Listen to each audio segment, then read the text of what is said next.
Čo s nevyčerpanou dovolenkou na konci roka?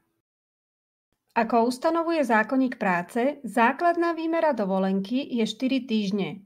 Zamestnanec, ktorý dovršil 33 rokov, alebo zamestnanec, ktorý sa trvale stará o neplnoleté dieťa, má nárok na 5 týždňov dovolenky. Ak to prepočítame na dni, tak na výplatnej páske uvidíte buď 20 alebo 25 dní. Toto je dovolenka, ktorú máte, ak pracujete celý rok, a je to dovolenka, na ktorú máte v danom roku nárok. Dovolenku prioritne určuje zamestnávateľ, preto ak chcete dovolenku počas určitého obdobia, musí vám dať súhlas. Ale musí zamestnancovi umožniť, aby si dovolenku, na ktorú má nárok, v danom roku aj vyčerpal. Môže sa stať, že si ju počas roka ale nestihnete vyčerpať. Môže to byť kvôli zamestnávateľovi, ktorý vám čerpanie dovolenky neumožnil, alebo kvôli tomu, že ste si nechceli vy ako zamestnanec dovolenku vyčerpať.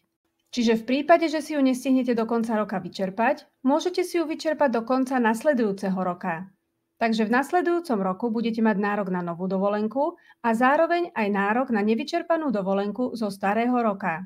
Keď potom budete v novom roku čerpať dovolenku, má sa za to, že čerpáte najprv starú dovolenku. To znamená, že prioritne sa vám odrátávajú dni z tej starej dovolenky.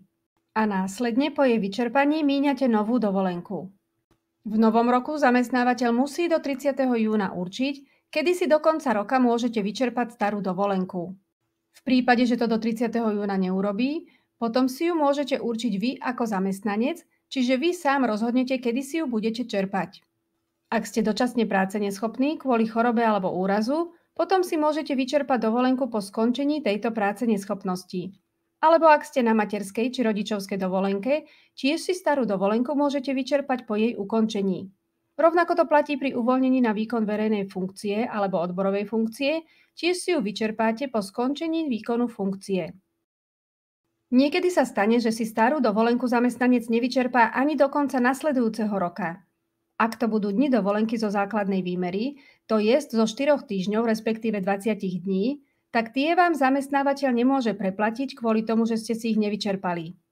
Zákon skrátka dbá na to, aby ste si kvôli fyzickému a mentálnemu zdraviu dovolenku stihli vyčerpať minimálne v dĺžke základnej výmery, teda aby ste len nepracovali, ale aj oddychovali.